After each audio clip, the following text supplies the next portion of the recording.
أعوذ بالله من الشيطان الرجيم. بسم الله الرحمن الرحيم. السلام علیکم ورحمۃ اللہ وبرکاتہ. الحمد للہ رب العالمین والصلاة والسلام علی سید الانبیاء والمرسلین نبینا محمد وعلی آلہ وصحبہ اجمعین، اما بعد. یقول اللہ سبحانہ وتعالی لقد کان لکم فی رسول اللہ اسوۃ حسنہ. اللہ سبحانہ وتعالیٰ کا ارشاد ہے، تحقیق کے نبی صلی اللہ علیہ وسلم کی زندگی میں تمہارے لیے بہترین نمونہ ہے. محترم حاضرین اور حاضرات، الحمدللہ اس سے قبل عقیدے کے دروس ہوئے، فقہ کے دروس ہوئے. اب ہم نبی کریم صلی اللہ علیہ وسلم کے سیرت کے درس میں ہیں، جو الرحیق المختوم کتاب ہی کی طرف سے منسوب ہے. اس سے پہلے درس میں آپ کے سامنے ذکر کیا گیا تھا نبی کریم صلی اللہ علیہ وسلم کی ولادت کے حوالے سے، اور یہ بات بتائی گئی تھی کہ آپ کی ولادت باسعادت اور حیات طیبہ کے 40 سال انشاءاللہ تعالی اس کو ذکر کیا جائے گا. آپ علیہ الصلاۃ والسلام 9 ربیع الاول، ٹھیک ہے، 9 ربیع الاول کو بنی ہاشم میں پیدا ہوئے تھے، عام الفیل، ٹھیک ہے، اور دوشنبہ کا دن تھا، اور اعتبار سے دیکھا جائے تو 571 اپریل تھا. اس کی طرف اشارہ کیا گیا تھا. کیا آپ کا نام رکھا گیا؟ آپ کے والد ابو لہب کی لونڈی ثویبہ نے آپ کو دودھ پلایا تھا. کس طرح آپ جا کر بنی سعد میں پہنچے، اور بنی سعد کی عورتوں نے آپ کو لینے سے کیوں انکار کیا، یہاں تک کہ حضرت حلیمہ سعدیہ، حلیمہ بنت ابی ذؤیب نے کیسے آپ کو گود لیا، قبیلے بنی سعد بن بکر میں کب تک آپ رہیں، اور آپ علیہ الصلاۃ والسلام کو کب تک دودھ پلاتی رہیں. ان کا مختصر سا ذکر آپ کے سامنے کیا گیا تھا، اور نبی کریم صلی اللہ علیہ وسلم کی وجہ سے ان کی زندگی میں کیا کیا برکتیں آئیں، اس کی طرف بھی مختصراً اشارہ کیا گیا تھا. انشاءاللہ تعالی آج کے درس میں اس کے بعد کا حصہ کہ نبی کریم صلی اللہ علیہ وسلم جب تک بنی سعد بن بکر میں تھے تو کس طرح آپ علیہ الصلاۃ والسلام نے وہاں زندگی گزاری، اور ایک خطرناک واقعہ جو آپ کی زندگی میں پیش آیا، جس کی وجہ سے بنو سعد کے لوگوں نے ڈر کر، بلکہ یوں کہیں کہ نبی کریم صلی اللہ علیہ وسلم کو آپ کی والدہ کے پاس لوٹایا گیا. واقعہ کیا تھا؟ واقع شق صدر. آپ دیکھیں کہ نبی کریم صلی اللہ علیہ وسلم کی جو رضاعت کی مدت تھی وہ تقریباً ختم ہو چکی تھی. اس کے بعد بھی آپ بنو سعد ہی میں رہا کرتے تھے، یہاں تک کہ ولادت کے 4 یا 5ویں سال شق صدر کا، یعنی آپ علیہ الصلاۃ والسلام کے سینے کو چاک کرنے کا واقعہ پیش آیا. اس کی تفصیل صحیح مسلم کی روایت میں حضرت انس بن مالک رضی اللہ عنہ نے اس کو روایت کیا ہے. کہتے ہیں کہ رسول اللہ صلی اللہ علیہ وسلم نے خود اس واقعے کے بارے میں کہا کہ آپ علیہ الصلاۃ والسلام بچوں کے ساتھ کھیل رہے تھے. حضرت جبریل علیہ الصلاۃ والسلام اچانک وہاں پر آتے ہیں، آپ علیہ الصلاۃ والسلام کو پکڑ لیتے ہیں، اور آپ کے سینے کو چاک کر کے دل کو نکالتے ہیں. سینہ چاک کرنا مطلب سینے کو پھاڑ دینا، ٹھیک ہے. آپ کے سینہ چاک کر کے دل نکالا، پھر دل سے ایک خون کا لوتھڑا، اور بعض روایت میں گوشت کا لوتھڑا ہے، اسے نکالا، اور یہ کہا کہ یہ شیطان کا حصہ ہے. پھر دل کو ایک تشت میں زمزم کے پانی سے اسے دھویا، پھر اسے جوڑ کر اس کی جگہ دوبارہ لوٹا دیا. ادھر بچے دوڑ کر جب بچوں نے دیکھا کہ ایک آدمی آپ علیہ الصلاۃ والسلام کو لٹا کر آپ کے سینے کو پھاڑ رہا ہے، تو وہ بچے کیا کرتے ہیں، سیدھے دوڑتے دوڑتے ہوئے بھاگتے ہیں اور جا کر حضرت حلیمہ کو بتاتے ہیں اور کہتے ہیں کہ محمد صلی اللہ علیہ وسلم کا قتل کر دیا گیا. ان کے گھر سے لوگ جھٹپٹ پہنچے تو دیکھا تو آپ کا رنگ اترا ہوا تھا، یعنی آپ علیہ الصلاۃ والسلام کی شکل اتری ہوئی تھی. اس واقعے کے بعد حضرت حلیمہ سعدیہ کو خطرہ محسوس ہوا کہ انہوں نے آپ کو آپ کے ماں کے حوالے کر دیا، کہیں ایسا نہ ہو کہ یہ جو ہوا ہے اس کی وجہ سے وہ اللہ کو پیارے ہو جائیں. چنانچہ آپ 6 سال کی عمر تک والدہ کی آغوش محبت میں اس کے بعد لگاتار رہے. ادھر آپ کی والدہ آمینہ کا ارادہ ہوا کہ وہ اپنے متوفی شوہر کی یاد وفا میں یثرب جا کر ان کی قبر کی زیارت کر لے. چنانچہ وہ اپنے یتیم بچے محمد صلی اللہ علیہ وسلم، اپنی خادمہ ام ایمن اور اپنے سرپرست عبد المطلب کو ساتھ لے کر 500 کلومیٹر کی مسافت طے کرتے ہوئے مدینہ تشریف لے گئیں۔ وہاں 1 ماہ تک قیام کر کے واپس ہوئی، لیکن ابھی ابتدا راہ میں تھیں کہ بیماری نے انہیں آ کر لپک لیا۔ پھر یہ بیماری شدت اختیار کر گئی، یہاں تک کہ مکہ اور مدینہ کے درمیان میں مقام ابوا میں پہنچ کر آپ کی والدہ محترمہ آمینہ اس دنیا کو رخصت کر کے چلی گئی۔ اب دیکھیے نبی کریم صلی اللہ علیہ وسلم کی زندگی کہ آپ نے آنکھیں کھولی، والد کا انتقال ہو گیا، والدہ کی آغوش میں ابھی آئے تھی، تھوڑا سا وقت 5-6 سال کا وقت گزارا تھا، اللہ تعالیٰ نے آپ کو والدہ جیسی عظیم نعمت سے بھی محروم کر دیا۔ اب ہوا یہ کہ بوڑھے عبد المطلب جو آپ کے دادا تھے، اپنے پوتے کو اسی حالت میں لے کر حضرت حلیمہ کو مقام ابوا میں وہیں پر دفن کر دیا گیا۔ دفن کرنے کے بعد بوڑھے عبد المطلب اپنے پوتے کو لے کر مکہ پہنچے۔ ان کے دل میں اس یتیم پوتے کی محبت اور شفقت کے جذبات سے تڑپ رہا تھا، کیونکہ اب ایک نیا وقت چلا تھا جس نے پرانے زخموں کو اور کوڑے دے دیا تھا۔ عبد المطلب کے جذبات میں پوتے کے لیے ایسی رقت، ایسی محبت اور اپنی صلبی اولاد کی طرح ایسی الفت ان کے دل میں آ گئی تھی جس کی کوئی مثال نہیں تھی۔ چنانچہ قسمت نے آپ کی تنہائی جس کے صحرا میں لا کر کھڑا کیا تھا، عبد المطلب نے اس میں آپ کو تنہا چھوڑ کر تیار جانا پسند نہیں کیا، بلکہ آپ کو اپنی اولاد سے بڑھ کر چاہا اور بڑوں کی طرح ان کا احترام کیا۔ سیرت ابن ہشام نے عبد المطلب کے حوالے سے لکھا ہے کہ عبد المطلب کے لیے خانہ کعبہ کے سائے میں ایک فرش بچھایا جاتا تھا، اس کے سارے لڑکے فرش کے ارد گرد بیٹھتے تھے۔ عبد المطلب تشریف لاتے تو فرش پر بیٹھتے اور ان کی عظمت کے پیش نظر ان کا کوئی لڑکا فرش پر نہ بیٹھتا تھا، لیکن رسول اللہ صلی اللہ علیہ وسلم تشریف لاتے تو فرش پر ہی بیٹھ جاتے۔ ابھی آپ کی عمر کم تھی، بچے تھے، آپ کے چچا کیا ہے آپ کو پکڑ کر نیچے اتار دیتے، کیونکہ کم عمر کے اللہ کے نبی تھے اور ان کے والد کی جگہ پر بیٹھ گئے۔ لیکن جب عبد المطلب نے انہیں ایسا کرتے دیکھا تو فرمایا میرے اس بیٹے کو تم چھوڑ دو، بخدا اس کی شان نرالی ہے۔ پھر انہیں اپنے ساتھ اپنے فرش پر عبد المطلب بٹھا لیا کرتے، اپنے ہاتھ سے پیٹھ سہلایا کرتے اور ان کی نقل و حرکت کو دیکھ کر بڑے خوش ہوا کرتے۔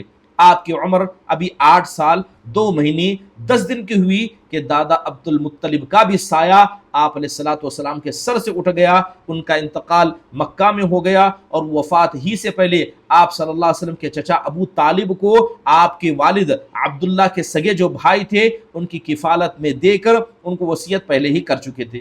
تو ایک اعتبار سے آپ کے والد دنیا سے رخصت ہوئے، آپ کی والدہ رخصت ہوئی، آپ کے دادا عبد المطلب جنہوں نے بڑی محبت سے آپ کو پالا پوسا، بڑا عزت بڑا احترام دیا تھا، وہ بھی اللہ کو پیارے ہو گئے۔ اب آپ علیہ الصلوۃ والسلام اپنی سگے چچا، کیونکہ عبد المطلب کی بہت ساری بیویاں تھیں اور آپ علیہ الصلوۃ والسلام جس بیوی سے تھے ان کے سگے بھائی کیا تھے؟ ابو طالب تھے، لہذا آپ چچا کی کفالت میں آ گئے۔ محترم حاضرین، ابو طالب نے اپنے بھتیجے کو حق کفالت بڑی خوبی سے انجام دیا۔ آپ صلی اللہ علیہ وسلم کو اپنی اولاد میں شامل کیا، بلکہ ان سے بڑھ کر اپنی اولاد سے بڑھ کر اللہ کے نبی علیہ الصلوۃ والسلام کو مانا کرتے اور عزت سے نوازا کرتے۔ 40 سال سے زیادہ عرصے تک آپ علیہ الصلوۃ والسلام کو ابو طالب نے قوت پہنچائی، اپنی حمایت کا سارا آپ کے سر پر رکھا اور آپ صلی اللہ علیہ وسلم کی بنیاد پر ہی دوستی اور دشمنی مزید کیا ہے آگے آپ کو سمجھ میں آئے گی۔ ابن عساکر رحمہ اللہ نے جہلمہ بن عرطفہ سے ایک روایت نقل کی ہے، وہ کہتے ہیں کہ میں مکہ آیا، لوگ قحط سالی سے دوچار تھے، قریش نے کہا کہ ابو طالب وادی قحط کا شکار ہے، یعنی مکہ کا ایریا پورا قحط کا شکار ہے، بال بچے کال کی زد میں یعنی اس قحط سالی کے زد میں آ گئے ہیں، چلیے بارش کے لیے دعا کیجیے۔ ابو طالب ایک بچہ ساتھ لے کر برآمد ہوئے، بچہ ابر آلود سورج معلوم ہوتا تھا جس سے گھنے بادل ابھی بھی چھٹے ہوئے، اس کے ارد گرد اور بھی بچے تھے۔ ابو طالب نے اس بچے کا ہاتھ پکڑ کر اس کی پیٹھ کعبہ کی دیوار سے ٹکا دی، بچے نے ان کی انگلی پکڑ کر رکھی تھی۔ اس وقت آسمان پر بادل کا ایک ٹکڑا بھی نہ تھا، لیکن دیکھتے دیکھتے ادھر ادھر سے بادل کی آمد شروع ہوئی اور ایسی دھواں دار بارش ہوئی کہ وادی میں سیلاب آ گیا، مکہ میں سیلاب آ گیا، شہر و بیابان شاداب ہو گئے۔ بعد میں ابو طالب نے اسی واقعے کی طرف اشارہ کرتے ہوئے نبی صلی اللہ علیہ وسلم کی تعریف کرتے ہوئے کہا تھا وَأَبْيَضَ يُسْتَسْقَى الْغَمَامُ بِوَجْهِهِ ثُمَامُ الْيَتَامَ عِصْمَةٌ لِلْأَرَامِلِ، کہ وہ خوبصورت ہیں، ان کے چہرے سے بارش کا فیضان کا طلب کیا جاتا ہے، یتیموں کے مأویٰ اور بیواؤں کے محافظ ہیں۔ محترم حاضرین، نبی کریم صلی اللہ علیہ وسلم کی برکت سے کیا ہے، ابو طالب نے فائدہ اٹھایا، آپ کو کعبہ کی دیوار سے ٹکایا، آپ کا ہاتھ پکڑا اور لگاتار اللہ سے دعا کرتے رہے، یہاں تک کہ نبی کریم صلی اللہ علیہ وسلم کی اسی برکت کے باعث وہ قحط سالی جو ایک لمبے وقت سے چل رہی تھی، کیونکہ ابو طالب قوم کے بڑے تھے، سردار تھے، اور سرداروں کو کیا ہے اس قدر مانا جاتا کہ جب بھی کوئی معاملہ درپیش ہوتا، چاہے وہ معاملہ جسمانی ہو، روحانی ہو، درد ہو، تکلیف ہو، تمام چیزوں کو اپنے سردار کے پاس پیش کیا جاتا، لہذا قحط سالی کا مسئلہ بھی بڑا سنگین تھا، تو لوگوں نے ابو طالب کے پاس آ کر کیا اس کا ذکر کیا۔ بعض روایتوں کے مطابق، اور بحیر راہب کا قصہ بھی کچھ اسی طرح ملتا ہے، بعض روایتوں کے مطابق جس کی سند میں تھوڑا سا شک ہے، اور اکثر علماء نے اس کو تاریخی قصہ قرار دیا ہے، کہ جب آپ علیہ الصلوۃ والسلام کی عمر 12 برس کی تھی، یا بعض روایتوں کے مطابق 12 برس 2 مہینے 10 دن کی تھی، تو ابو طالب آپ کے ساتھ آپ صلی اللہ علیہ وسلم کو لے کر تجارت کے لیے ملک شام کے سفر پر نکلے اور بصرہ پہنچے۔ بصرہ شام کا ایک مقام ہے اور حوران کا مرکز شہر بھی ہے۔ اس وقت یہ جزیر عرب رومی مقبوضات کا دارالحکومت تھا۔ اس شہر میں جرجیس نامی ایک راہب رہتا تھا جو بحیرہ کے لقب سے معروف تھا۔ تو جب قافلے نے وہاں پڑاؤ ڈالا تو یہ راہب اپنے گرجا گھر سے نکل کر قافلے کے اندر آیا، اس کی میزبانی کی، حالانکہ اس سے پہلے وہ کبھی نہیں نکلتا تھا۔ اس نے رسول اللہ صلی اللہ علیہ وسلم کو آپ کے اوصاف کی بنا پر پہچان لیا اور آپ صلی اللہ علیہ وسلم کا ہاتھ پکڑ کر کہا یہ سید العالمین ہے، اللہ انہیں رحمت للعالمین بنا کر بھیجے گا۔ ابو طالب نے کہا کہ آپ کو یہ کیسے معلوم ہوا؟ اس نے کہا کہ تم لوگ جب گھاٹی کے اس جانب نمودار ہوئے تو کوئی بھی درخت یا پتھر ایسا نہیں تھا جو سجدے کے لیے جھک نہ گیا ہو، اور یہ چیزیں نبی کے علاوہ اور کسی انسان کو سجدہ نہیں کرتی ہیں۔ پھر میں انہیں مہر نبوت سے پہچانتا ہوں جو کندھے کے نیچے اور نرم ہڈی کے پاس سیب کی طرح موجود ہے، اور ہم انہیں اپنی کتابوں میں پاتے ہیں۔ لہذا بحیرہ راہب نے، جس کا نام جرجیس تھا، اس نے نبی کریم صلی اللہ علیہ وسلم کو پہچان لیا، آپ کے اوصاف کو آپ کے چچا ابو طالب کے سامنے بیان کیا۔ اس کے بعد بحیر راہب نے ابو طالب سے کہا کہ انہیں واپس لے کر دو ملک شام نہ لے جانا، انہیں واپس لے کر چلے جاؤ، ملک شام نہ چلے جانا، کیونکہ یہود سے خطرہ ہے۔ اس پر ابو طالب نے بعض غلاموں کی معیت میں آپ علیہ الصلوۃ والسلام کو مکہ واپس بھیج دیا، آپ کو آگے لے کر ابو طالب نہیں گئے۔ آپ صلی اللہ علیہ وسلم کی عمر 15 برس کی ہو گئی تھی تو جنگ فجار کا واقعہ پیش آیا۔ اس جنگ میں ایک طرف قریش اور ان کے ساتھ بنو کنانہ تھے، دوسری طرف قیس عیلان تھے۔ قیس قریش اور کنانہ کا ایک کمانڈر حرب بن امیہ تھا، کیونکہ وہ اپنے سن یعنی اپنے عمر و شرف کی وجہ سے قریش و کنانہ کے نزدیک ایک بڑا رتبہ رکھتا تھا۔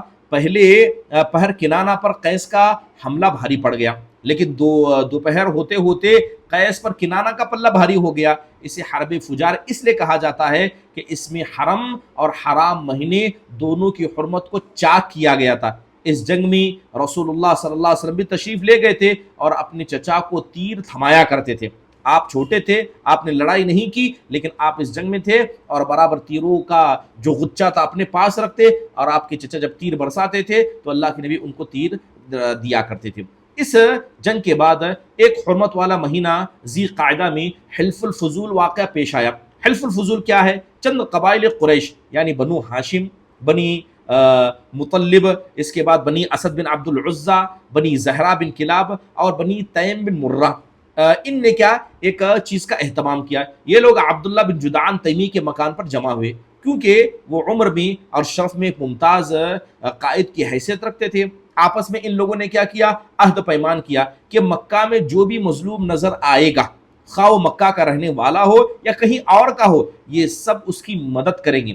اس کی حمایت میں اٹھ کر کھڑے ہو جائیں گے، اس کا حق اسے دلوا کر رہیں گے۔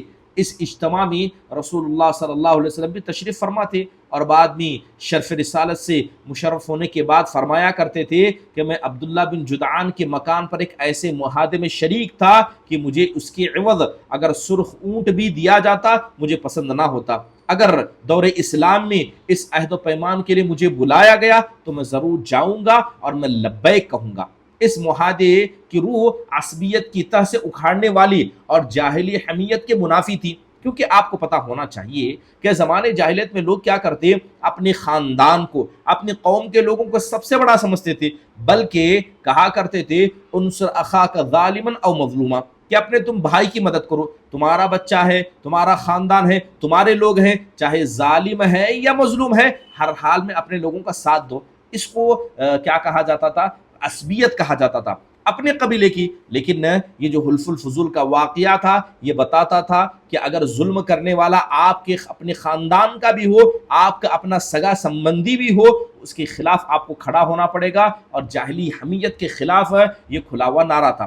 اس معاہدے کا سبب یہ بتایا جاتا ہے کہ زبید کا ایک آدمی سامان لے کر آیا، ٹھیک ہے، زبید نام کا ایک شخص تھا، اس کا سامان لے کر آیا، اور عاص بن وائل نے اس سے سامان خریدا، لیکن اس کا حق روک لیا، سامان لیا، پیسہ نہیں دیا۔ اس نے حلیف قبائل عبد الدار، مخزوم، جمح، سہم اور عدی سے مدد درخواست کی، کیونکہ سامان بیچا، پیسہ نہیں ملا، تو اس کے جو الائنس تھے، جو ان کے قوم سے کیا ہے دوستی رکھتے تھے، اس نے ان کو سب کو دعوت دی، لیکن کسی نے توجہ نہ دی۔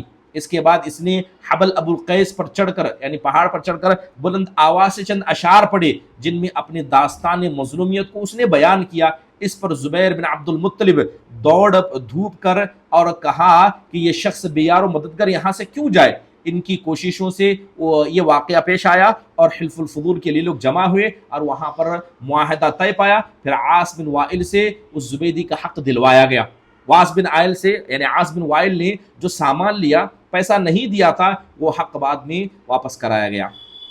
نبی کریم صلی اللہ علیہ وسلم 12، 13، 14 سال کی عمر میں ہیں، یعنی اپنے عنفوان شباب میں رسول اللہ صلی اللہ علیہ وسلم موجود ہیں، لیکن اس وقت تک آپ کا معاشرے میں کوئی خاص نام نہیں تھا۔ البتہ یہ خبر متواتر احادیث سے ملتی ہے کہ اسی عمر میں، یعنی 12 سال سے لے کر 15 سال کی اسی عمر میں آپ علیہ الصلوۃ والسلام کیا کرتے، بکریوں کو چرایا کرتے تھے۔ آپ صلی اللہ علیہ وسلم نے بنی سعد کی بکریاں چرائی، اور آپ کو پتا ہوگا یہ بنی سعد کون ہیں؟ یہ حلیمہ سعدیہ، یعنی بنی سعد بن بکر، یہ وہی تھے جہاں اللہ کے نبی علیہ الصلوۃ والسلام نے اپنا بچپن گزارا، تو لہذا آپ ان کی بکریوں کو لیتے، چراتے، اور اس کے عوض میں آپ کو پیسہ دیا کرتے۔ اور مکہ میں بھی اہل مکہ کی بکریاں چند قیرات کے عوض کیا ہے، اللہ کے نبی علیہ الصلوۃ والسلام کیا ہے، بکریوں کو چرایا کرتے۔ 25 سال کی عمر ہوئی تو حضرت خدیجہ رضی اللہ عنہا کا مال تجارت لے کر کیا ملک شام تشریف لے گئے۔ سیرت ابن اسحاق کا بیان ہے کہ خدیجہ بنت خویلد ایک معزز،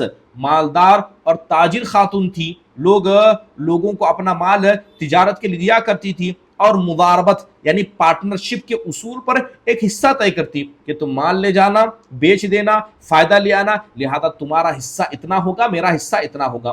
پورا قبیلہ قریش ہی تاجر کا پیشہ کیا کرتا تھا۔ جب انہیں رسول اللہ صلی اللہ علیہ وسلم کی سچائی، آپ کی امانت داری اور آپ کے مکارم اخلاق کا علم ہوا، تو انہوں نے ایک پیغام کیا ہے نبی کریم صلی اللہ علیہ وسلم تک پہنچایا، اور کہا کہ آپ میرا مال لے جائیے، ساتھ میں میرا جو غلام میسرہ ہے اسے بھی ساتھ میں لے جائیے، اور ملک شام لے جا کر میرا مال بیچیے۔ لہذا نبی کریم صلی اللہ علیہ وسلم کو یہ بہتر تجویز لگی۔ اس سے کہا گیا کہ آپ علیہ الصلوۃ والسلام کو اجرت دینے کی بھی بات کہی، تو آپ علیہ الصلوۃ والسلام نے اس کو قبول کر لیا، اور ان کا مال لے کر ان کے غلام میسرہ کے ساتھ ملک شام کا سفر آپ علیہ الصلوۃ والسلام نے کیا۔ جب آپ مکہ واپس تشریف لائے، یعنی غلام میسرہ کے ساتھ آپ جاتے ہیں، سامان کو کیا ہے ملک شام لے جا کر وہاں بیچ کر فائدہ لے کر دوبارہ جب مکہ تشریف لاتے ہیں، اور حضرت خدیجہ رضی اللہ عنہا نے اپنے مال میں ایسی امانت و برکت دیکھی جو اس سے پہلے کبھی بھی کسی اور کے مسئلے میں ان کو نہیں دکھی، اور ادھر ان کے غلام میسرہ نے آپ کے اچھے اخلاق، بلند پایا کردار اور آپ کی بہترین سوچ، سچی گفتگو، امانت دار والا طریقہ کے متعلق کیا ہے حضرت خدیجہ بنت خویلد رضی اللہ عنہا کے سامنے کیا ہے ساری باتیں رکھ دی، تو حضرت خدیجہ کو اپنا کیا ہے گویا سمجھیے ایک ہیرا تھا جو گم گیا تھا، اور کسی کو مل جائے تو کس طرح انسان خوش ہوتا ہے، اسی طرح حضرت خدیجہ رضی اللہ عنہا کو کیا ہے گویا زندگی کا مقصد ملا۔ اس سے پہلے بڑے بڑے سردار اور رئیس نے حضرت خدیجہ سے شادی کرنے کی خواہش ظاہر کی تھی، لیکن انہوں نے کسی کو پیغام کو منظور نہ کیا تھا۔ اب انہیں اپنے دل کی بات اپنی سہیلی نفیسہ بنت منبہ سے کہا، اور نفیسہ سے نے جا کر نبی کریم صلی اللہ علیہ وسلم سے بات کی، آپ صلی اللہ علیہ وسلم راضی ہو گئے۔ بات کس کی چل رہی ہے؟ نکاح کے پیغام کی بات چل رہی ہے۔ تو حضرت خدیجہ نے اپنے سہیلی سے کہا، اور وہ سہیلی آ کر اللہ کے نبی صلی اللہ علیہ وسلم سے ڈائریکٹ گفتگو کرتی ہیں، اور آپ علیہ الصلوۃ والسلام نے کیا کیا؟ آپ نے اپنے چچا سے اس معاملے کے بارے میں خبر کی، اور انہوں نے حضرت خدیجہ کے چچا سے بات کی، ٹھیک ہے، اور شادی کا پیغام بھیج دیا گیا۔ اس کے بعد دونوں طرف سے رشتہ طے ہوتا ہے۔ حضرت خدیجہ نے پیغام بھیجا تھا، اور آپ صلی اللہ علیہ وسلم نے اس پیغام کو اپنے چچا ابو طالب کو بتایا، ابو طالب نے حضرت خدیجہ کے چچا سے بات کی۔ اس طرح کیا ہے یہاں پر شادی مکمل ہو جاتی ہے، اور نکاح میں بنو ہاشم اور رؤساء مدرک بھی شریک ہوتے ہیں۔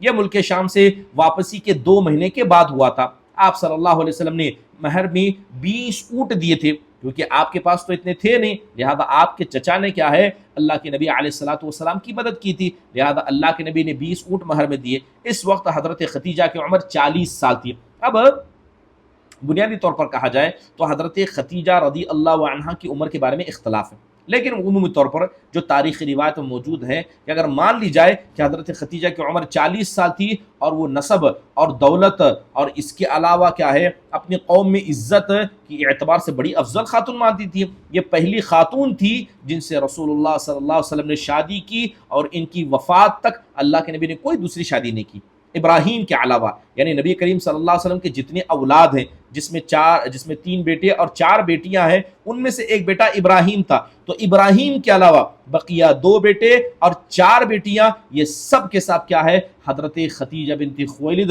رضی اللہ عنہا کے پیٹ سے پیدا ہوئے ہیں۔ سب سے پہلے قاسم پیدا ہوئے، انہی کے نام پر آپ علیہ الصلوۃ والسلام کی کنیت ابو القاسم پڑی، پھر زینب، رقیہ، ام کلثوم، فاطمہ اور عبداللہ پیدا ہوئے۔ عبداللہ کا لقب طیب اور طاہر تھا۔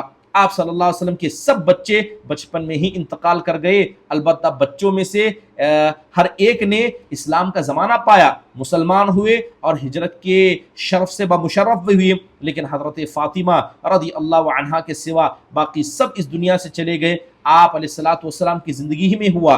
حضرت فاطمہ رضی اللہ عنہا ایک اکیلی ایسی بچی آپ کی تھی جو آپ کے انتقال کے بعد تک زندہ تھی، اور اس کے بعد بھی 6 مہینے تک وہ نبی صلی اللہ علیہ وسلم کے پاس زندہ تھی۔ تصور کریں لوگ نبی کریم صلی اللہ علیہ وسلم کے اس زندگی کے معاملے کو دیکھیں کہ 3 بیٹے ہیں، 3 بیٹیاں ہیں۔ تصور کریں کہ 3 بیٹے جو ابھی چھوٹے چھوٹے ہیں، اللہ کے نبی صلی اللہ علیہ وسلم نے ان کو تینوں کو اپنے ہاتھ سے دفنایا۔ اب 3 بیٹیاں جس کے اندر سب سے پہلے زینب آتی ہیں، بڑی بیٹی زینب، اس کے بعد رقیہ تھی، اس کے بعد ام کلثوم تھی۔ یہ بیٹیاں حضرت زینب نے شادی کی، حضرت رقیہ نے شادی کی، حضرت ام کلثوم نے شادی کی، ان تینوں نے شادی کی، بلکہ حضرت زینب کو بچہ بھی ہوا تھا۔ تصور کریں کہ ایک باپ جس کے بچپن میں 3 بچوں کو انہوں نے خود دفنایا، اس کے بعد بیٹیاں جوان ہوتی ہیں، بیٹیاں جوان ہیں، اور کیا حال کیا ہے کہ بڑی بیٹی جوان تھی، 27 سال کی عمر کی تھی، جسے ایک بیٹا بھی تھا۔ اللہ تبارک و تعالیٰ نے اس بیٹی کو آپ صلی اللہ علیہ وسلم سے چھین لیا۔ آپ نے حضرت زینب کو ان کی بھری جوانی میں انتقال کے بعد اپنے ہاتھوں سے دفنایا۔ پھر رقیہ رضی اللہ عنہ کا انتقال ہوا، پھر ام کلثوم رضی اللہ عنہ کا انتقال ہوا۔ آپ علیہ الصلوۃ والسلام نے ان تینوں کو اور اپنے 3 بیٹوں کو کیا ہے آپ صلی اللہ علیہ وسلم نے دفنایا ہے۔ لوگ تکلیفوں کا ذکر کرتے ہیں، لوگ اپنی پریشانیوں کا ذکر کرتے ہیں۔ ایک باپ کے لیے اس سے بڑی تکلیف کیا ہے کہ وہ اپنی زندگی میں اپنی 6 اولاد کو، جس میں 3 جوان بیٹیاں جن کی شادی ہو گئی ہو، اور انسان نے انہیں دفنایا ہو۔ اس لیے اللہ کے نبی علیہ الصلوۃ والسلام کہا کرتے تھے ان اعظم البلاء انبیاء ثم الامثل فالامثل، کہ سب سے زیادہ بلائیں اور مصیبتیں یہ انبیاء پر اترتی ہیں۔ نبی کریم صلی اللہ علیہ وسلم بچپن میں یتیم ہو گئے، آپ نے والد کے سائے سے کیا ہے اپنے آپ کو محروم پایا، والدہ کا سایہ چلا، چچا، اس کے بعد آپ کے دادا عبد المطلب کا سایہ آپ نے کھویا، یہاں تک کہ نبی کریم صلی اللہ علیہ وسلم کو جب اولاد بھی ہوئی وہ بھی حضرت ختیجہ سے تھے، تو سب کو کیا ہے اللہ کے نبی علیہ الصلوۃ والسلام نے اپنی زندگی میں کھویا اور آپ نے انہیں دفنایا۔ یقیناً یہ نبی کریم صلی اللہ علیہ وسلم کا صبر تھا۔ کیا کوئی آدمی اس قدر صبر کر سکتا ہے جس طرح کا صبر جناب محمد الرسول اللہ صلی اللہ علیہ وسلم کی زندگی میں تھا؟ یہ ایک عظیم نصیحت ہے کن کے لیے؟ جن کے گھر میں کسی کا انتقال ہو جاتا ہے، وہ چھوٹا ہوتا ہے، وہ معصوم ہوتا ہے، تو لوگ واویلا مچاتے ہیں، لوگ ہنگامہ کرتے ہیں۔ نبی کریم صلی اللہ علیہ وسلم کے گھر میں 3 جوان بیٹیاں جن کی شادی ہو گئی، اولاد ہوئی، اللہ کے نبی نے ان سب کو اپنی زندگی میں کھویا۔ محترم حاضرین، اب اس کے بعد اگر آگے بڑھیں تو بتایا جاتا ہے کہ جناب محمد الرسول اللہ صلی اللہ علیہ وسلم کی عمر 35 سال کی تھی، قریش نے ایک نئے سرے سے خانہ کعبہ کی تعمیر کا ارادہ شروع کیا۔ وجہ یہ تھی کہ کعبہ صرف قد سے اونچی 4 دیواری کی شکل میں موجود تھا۔ حضرت اسماعیل علیہ الصلوۃ والسلام کے زمانے ہی سے اس کی بلندی 9 ہاتھ تھی، ٹھیک ہے، 9 ہاتھ تھی، اس پر کوئی چھت نہیں تھی۔ اس کی کیفیت کا فائدہ اٹھاتے ہوئے کچھ چوروں نے اس کے اندر رکھا ہوا خزانہ چرا لیا۔ اس کے علاوہ اس کی تعمیر پر ایک طویل زمانہ گزر چکا تھا، یعنی عمارتیں پرانی ہو چکی تھی، عمارت سوکھ گئی تھی اور دیواریں پھٹ گئی تھی۔ ادھر اسی سال کیا ہے ایک زوردار سیلاب بھی آیا تھا جس کے بہاؤ کا رخ خانہ کعبہ کی طرف تھا۔ اس کے نتیجے میں خانہ کعبہ کسی بھی لمحہ گر سکتا تھا، اسی لیے قریش مجبور ہو گئے کہ اس مرتبہ کیا ہے کعبہ کے مقام و مرتبے کو برقرار رکھنے کے لیے اسے از نو تعمیر کیا جائے، یعنی نئے سے بلڈ کیا جائے۔ اس مرحلے پر قریش نے یہ متفقہ فیصلہ، یعنی وہاں پر جتنے بڑے خاندان تھے سب نے متفقہ فیصلہ کیا کہ خانہ کعبہ کی تعمیر میں صرف حلال رقم ہی استعمال کی جائے گی۔ اس میں جو عورتوں کو بیچ کر رقم لی جاتی تھی، سود کی دولت ہوتی تھی، کسی کا ناحق مال لیا جاتا تھا، تو سب نے عہد و پیمان کیا کہ کوئی بھی آدمی حرام مال کو کیا ہے کعبۃ اللہ کی تعمیر میں نہیں عطا کرے گا۔ نئی تعمیر کے لیے پرانی عمارت کو گرانا ضروری تھا، لیکن کسی کو ڈھانے کی جرت نہیں تھی کہ وہ کعبہ جیسے عظیم اللہ کے گھر کو کیسے گرائے۔ بالآخر ولید بن مغیرہ مخزومی نے اس کی ابتدا کی۔ جب لوگوں نے دیکھا کہ جب وہ کعبہ کی دیواروں کو گرا رہا ہے اس پر کوئی عذاب نہیں اترا ہے، تو باقی لوگ بھی شروع ہو گئے اور پورا کا پورا کعبہ کو گرا دیا گیا۔ جب قواعد ابراہیم تک ڈھانچہ پہنچا تو تعمیر کا آغاز از سر نو شروع کیا گیا۔ تعمیر کے لیے الگ الگ ہر قبیلے کا حصہ مقرر تھا کہ فلاں قبیلہ اتنی دیوار کو بنائے گا، فلاں قبیلہ اس دیوار کو بنائے گا۔ ہر قبیلے نے علیحدہ علیحدہ پتھر کے ڈھیر لگا کر رکھے تھے۔ تعمیر شروع ہوئی۔ باقوم نامی ایک رومی معمار نگار تھا، نام اس کا باقوم تھا، وہ روم کا رہتا تھا۔ جب عمارت حجر اسود تک بلند ہو چکی تو یہ جھگڑا اٹھ کھڑا ہوا کہ حجر اسود کو اس کی جگہ پر رکھنے کا شرف کس کو ملے گا۔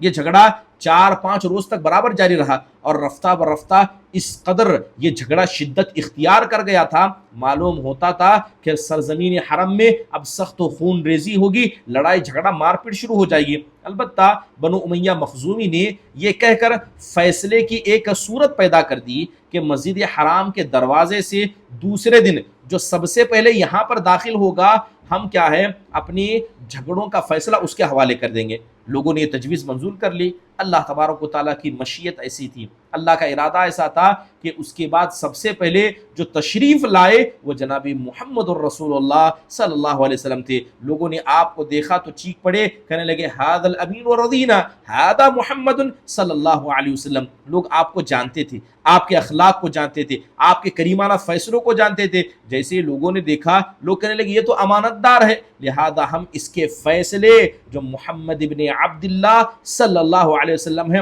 ہم آپ کے فیصلے پر راضی ہو گئے۔ پھر جب آپ ان کے قریب پہنچے تو انہوں نے آپ علیہ الصلوۃ والسلام کے سارے معاملے کی تفصیل سنائی، تو آپ نے ایک چادر طلب کی۔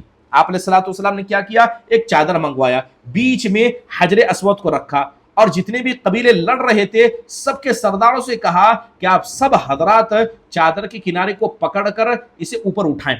اوپر اٹھائیں۔ انہوں نے ایسا ہی کیا۔ جب چادر حجر اسود کے مقام تک برابر لا کر پہنچائی گئی تو آپ صلی اللہ علیہ وسلم نے اپنے دست مبارک سے حجر اسود کو اس کی مقررہ جگہ پر رکھ دیا۔ یہ بڑا معقول فیصلہ تھا، اس سے ساری قوم راضی ہو گئی۔ جو لڑائی جھگڑا کعبہ کے اندر یا کعبہ کے مسئلے میں ہونے والا تھا، اللہ سبحانہ و تعالیٰ نے آپ کی وجہ سے کیا ہے اس کا رخ موڑ دیا۔ ادھر قریش کے پاس مال حلال کی کمی پڑ گئی، کیونکہ حرام روزی بہت زیادہ تھی۔ لونڈیوں کو بیچ کر، ان سے زنا کروا کر، لوگوں کا حق مار کے لوگوں نے پیسہ اکٹھا کیا تھا۔ اس لیے انہوں نے شمال کا جو حصہ تھا وہاں پر کعبہ کی لمبائی تقریباً 6 ہاتھ کم کر دی، 6 ہاتھ کعبہ کی لمبائی کم کر دی۔ یہی ٹکڑا حجر یا حتیم کہلاتا ہے۔ اب جو لوگ مکہ جاتے ہیں تو انہوں نے دیکھا ہوگا کہ کعبۃ اللہ کے بازو میں جو شمال کا حصہ ہے وہاں پر ایک کیا ہے گھیرا ہوا ہے، اور اصل میں وہ بھی پورا کعبہ کا حصہ تھا، لیکن مکہ کے پاس کعبۃ اللہ یعنی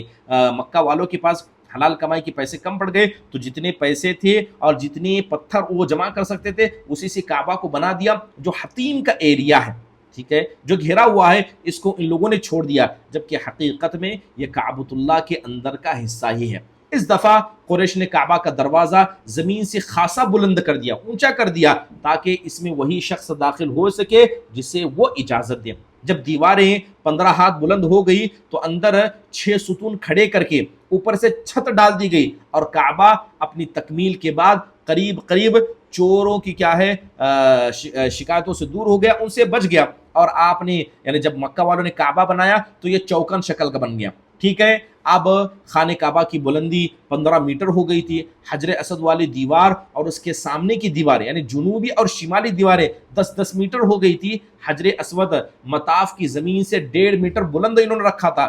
دروازے والی دیوار اس کے سامنے بالکل موجود تھی، یعنی پورب اور پچھم کی طرف دیواریں 12 میٹر کر دی گئی تھی۔ دروازہ زمین سے 2 میٹر بلند تھا۔ دیوار کے نیچے ہر 4 جانب سے ایک بڑے ہوئے کرسی نما ضلع تھوڑے بنائے گئے تھے، جس کی اوسطاً اونچائی کیا ہے 25 سینٹی میٹر اور اوسطاً چوڑائی 30 سینٹی میٹر بتائی جاتی ہے۔ اسے شان ذروان کہتے تھے۔ یہ اصل میں کیا ہے کعبۃ اللہ کا ایک جزو تھا، لیکن قریش نے اسے کیا ہے چھوڑ دیا تھا۔ حتیم کا جو حصہ ہم دیکھ رہے ہیں جس کو گھیرا گیا ہے، مکہ والوں نے اس کو اتنا ہی گھیرا تھا، اتنا ہی اونچا کیا تھا۔ اب ہوا کیا کہ نبی کریم صلی اللہ علیہ وسلم کا وجود ان تمام خوبیوں اور کمالات کا ایک جامع بن گیا۔ سب لوگ آپ علیہ الصلوۃ والسلام کو جانتے تھے، تو لہذا متفقہ طور پر سب کی رائے آپ کے بارے میں یہ تھی کہ آپ ایک امانت دار آدمی ہیں۔ جب آپ کے حوالے فیصلہ کیا جائے تو آپ ایسا فیصلہ کریں گے جو آپ کے فیصلے سے کوئی ناراض ہو ہی نہیں سکتا۔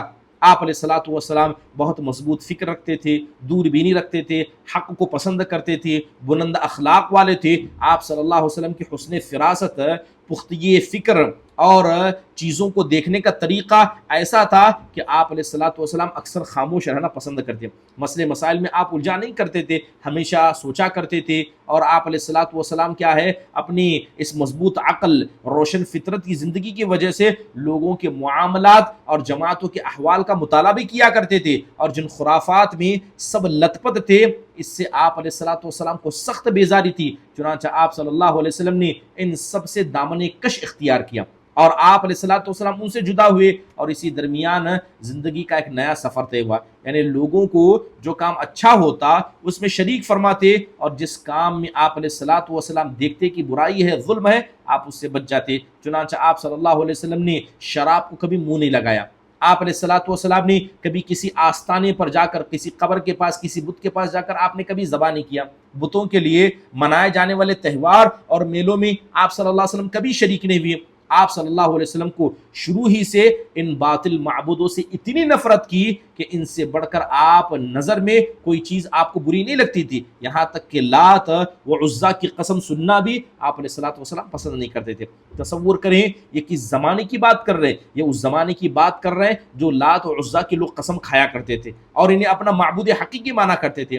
اس میں شبہ نہیں کہ تقدیر نے آپ صلی اللہ علیہ وسلم پر حفاظت کا سایہ ڈال رکھا تھا، اللہ تعالیٰ نے آپ کی ایسی قسمت لکھی تھی۔ چنانچہ جب بعض دنیاوی چیزوں سے آپ نے اپنے آپ کو بچا کر رکھا، بعض ناپسندیدہ رسم و رواج سے آپ علیہ الصلوۃ والسلام دور تھے، تو اللہ سبحانہ و تعالیٰ نے جیسے کہ ابن اسیر کی ایک روایت میں ہے کہ رسول اللہ صلی اللہ علیہ وسلم خود فرمایا کرتے کہ اہل جاہلیت جو کام کرتے تھے مجھے 2 دفعہ کے علاوہ کبھی بھی ان کا خیال نہیں گزرا، لیکن ان دونوں میں بھی اللہ تبارک و تعالیٰ نے آپ کو بچا لیا، آپ علیہ الصلوۃ والسلام سے رک گئے۔ اس کے بعد پھر کبھی بھی میں نے ایسا کوئی خیال نہیں کیا، یہاں تک کہ اللہ نے مجھے اپنی پیغمبری سے مشرف فرما دیا۔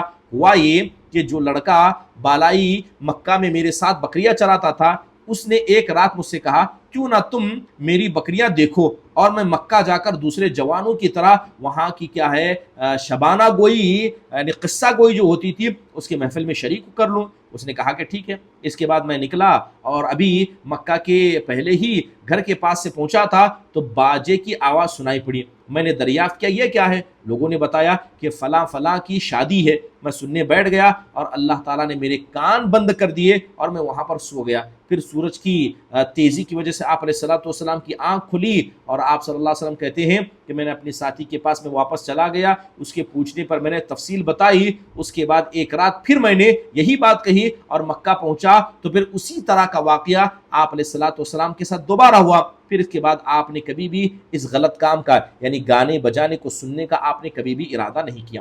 صحیح بخاری کی روایت میں حضرت جابر بن عبداللہ سے ایک روایت مروی ہے، جب کعبہ یعنی خانہ کعبہ کی تعمیر کی جا رہی تھی تو نبی صلی اللہ علیہ وسلم اور حضرت عباس پتھر ڈھو رہے تھے۔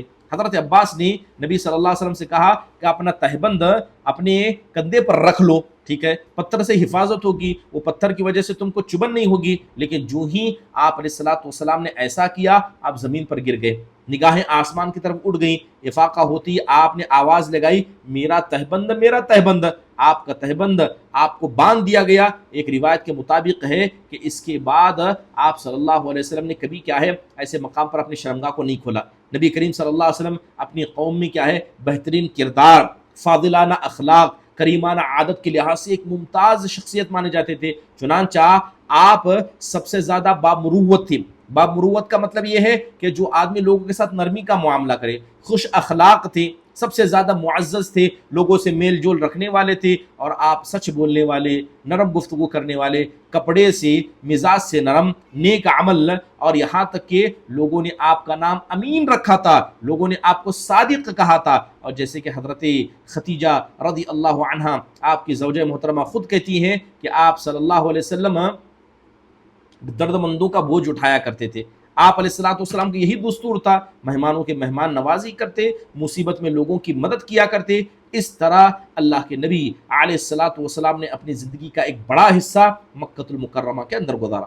انشاءاللہ تعالی آئندہ آنے والے درس میں نبی کریم صلی اللہ علیہ وسلم کو کیسے نبوت ملی، کیسے آپ کو رسالت ملی، انشاءاللہ تعالی اس کا ذکر کیا جائے گا۔ اللہ تعالیٰ سے دعا ہے کہ اللہ سبحانہ و تعالیٰ نبی کریم صلی اللہ علیہ وسلم کی سیرت کو سن کر آپ کی سیرت سے ہم سب کو کیا ہے نصیحت حاصل کرنے والا، اور آپ کی زندگی میں جو کچھ پریشانیاں آپ کے سامنے پیش آئی ان سے ہمیں نصیحت لے کر زندگی میں صبر کو نافذ کرنے والا بنائیں۔ آمین۔ اقول قولی ھذا واستغفر اللہ لی ولکم ولسائر المسلمین من کل ذنب۔ اگر کسی کوئی سوال ہو تو پیش کریں۔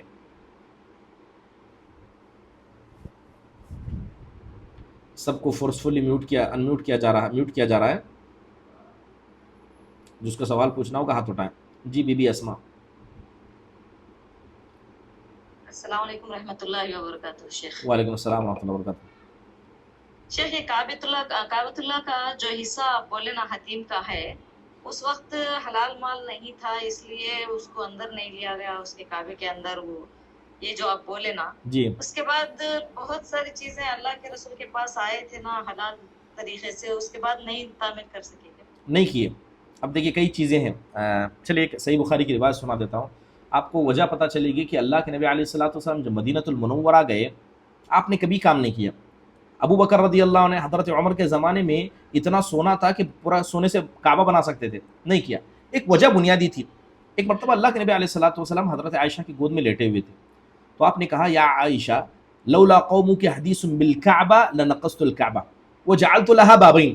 آپ صلی اللہ علیہ وسلم کہتے ہیں کہ اے عائشہ یہ جتنے تمہارے قوم والے ہیں اگر یہ نئے نئے مسلمان نہیں ہوتے تو پتہ ہے میں کیا کرتا؟ آپ کہتے ہیں میں کعبہ کو گرا دیتا اور گرا کر اس کو زمین کے برابر کرتا، جیسے حضرت ابراہیم نے بنایا تھا۔ مکہ والوں نے کیا کیا تھا؟ زمین سے جان بوجھ کر اونچا دروازہ رکھا تھا تاکہ جسے وہ اجازت دے وہی دے۔ تو آپ کہتے ہیں کہ میں کعبہ کو گرا کر اسے زمین کے برابر کرتا اور اس کے بیچ سے ایک دروازہ بناتا، اس دروازے سے لوگ داخل ہوتے، کعبہ کو دیکھتے، دوسرے دروازے سے باہر نکلتے۔ سوال یہ ہے کہ آپ نے مکہ میں زندگی گزاری، مدینہ میں زندگی گزاری، یہاں تک کہ آپ فتح مکہ کے وقت بھی آئے، آپ نے کبھی یہ کام نہیں کیا۔ کیوں نہیں کیا؟ کیونکہ آپ نے حدیث میں اس کا جواب خود دے دیا۔ آپ نے کہا کہ تمہاری قوم والے یہ نئے نئے مسلمان ہیں، کہ ایسا نہ ہو کہ یہ لوگ سمجھنے لگیں کہ اللہ کے نبی علیہ الصلوۃ والسلام کو کیا سرداری مل گئی، ان لوگوں نے آپ نے ایسے ایسے کام کیا کہ آپ نے کعبۃ اللہ کو گرا دیا، کعبہ کے مسئلے میں آپ من مرضی کرنے لگ گئے۔ تو صرف اس خطرے کی وجہ سے آپ نے کبھی کام نہیں کیا، اور آپ کے بعد صحابہ نے بھی کبھی نہیں کیا۔ جب اللہ کے نبی نے نہیں کیا تو صحابہ کیسے جرأت کرتے، کیسے حضرت ابو بکر، حضرت عمر کہتے؟ اور آج بھی وہ حصہ ویسا ہی ہے۔ جس چیز کو اللہ کے نبی نے چھوڑا اسے چھوڑنا ہی آپ کی سنت ہے، اگرچہ وہ کعبہ کا حصہ ہے۔ اب دیکھیے آج بھی کعبہ اونچا ہے، ہر کوئی آدمی اندر نہیں جا سکتا، لیکن حتیم اس میں ہر کوئی جا کر نماز پڑھ سکتا ہے، ہر کوئی نماز پڑھ سکتا ہے۔ تو آپ علیہ الصلوۃ والسلام نے ایسا ہی چھوڑا، صحابہ نے ایسے چھوڑا، تابعین نے ایسے چھوڑا، تبع تابعین نے ایسا چھوڑا، اور آج بھی سعودی عرب کی حکومت نے اس کو اسی حالت پر باقی رکھا ہے کہ جو بھی کعبہ کے سے چھیڑخانی کرے گا گویا وہ مسلمانوں کے دلوں کے ساتھ چھیڑخانی کرے گا۔ اسی مقصد سے آپ نے وہ چھوڑ دیا تھا۔ امید ہے کہ بات واضح ہے۔ جزاکم اللہ خیر۔ حیاک اللہ، مرحبا۔ چیٹ باکس میں کچھ سوال آئے ہیں۔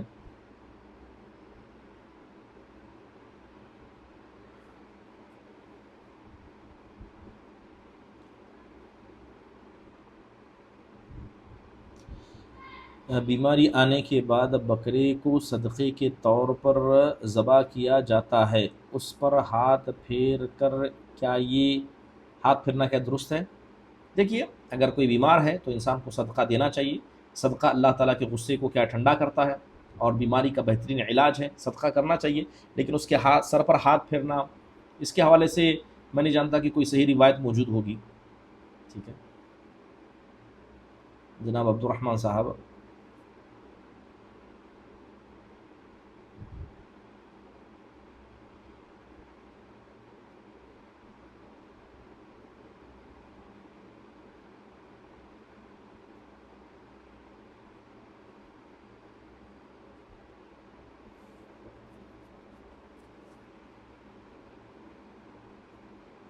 دیکھیے سوال آیا، لمبا سوال ہے اس لیے میں اس کو پڑھ رہا تھا۔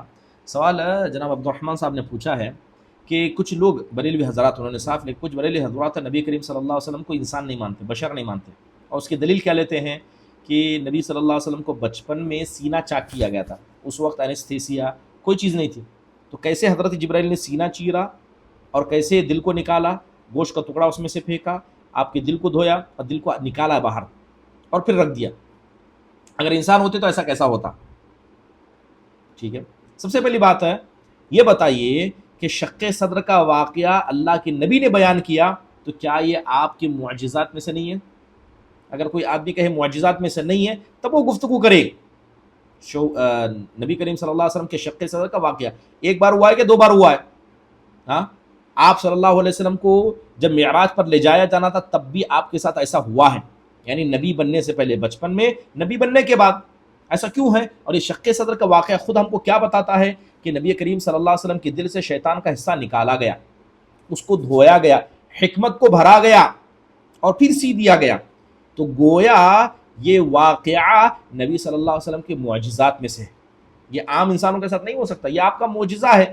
اگر کوئی کہے کہ معجزہ نہیں ہے تو وہ دلیل لائے کہ معجزہ نہیں ہے۔ ٹھیک ہے، یس کے انجم، السلام علیکم ورحمۃ اللہ وبرکاتہ۔ السلام ورحمۃ اللہ وبرکاتہ۔ جیسے کہ کعبۃ اللہ کے پاس ہے، جیسا آپ نے بتایا حتیم ہے، تو اس کے اندر نماز پڑھنا کیا ضروری ہے یا اجر کا اور ثواب کا باعث ہے؟ ایسا کوئی روایت نہیں ملتی ہے جس میں ثواب کی زیادتی کی بات کی ہوئی۔ وہ کعبہ کا حصہ تھا، وہاں پڑھیں گے تو گویا اپنے اندر نماز پڑھی، بس اتنا ہی ہے، لیکن اس کا ثواب دگنا ہوگا نہیں۔ کیونکہ لوگ ڈھکیل کر وہاں پہ نماز پڑھنے کی کوشش کرتے اب ہیں۔ ڈھکیل کر نماز پڑھنے کی وجہ لوگوں کا حرص ہے، ویسے جیسے لوگ کیا کرتے ہیں، حجر اسود کو بوسہ دینے کے لیے ایک دوسرے کو دھکا دیتے ہیں، جبکہ پتہ ہونا چاہیے کہ کعبۃ اللہ یہ حرم ہے، یہاں پر آپ کسی کو دھکا دینا حرام ہے، وہاں نماز پڑھنا سنت ہے لیکن دھکا دینا حرام ہے، اور وہاں پر اللہ تعالیٰ وہاں فرمائے، شیطان وہاں بھی لوگوں کو بہکا دیتا ہے، نہیں کرنا چاہیے، دھکا مکی نہیں کرنا چاہیے کعبہ کے اندر۔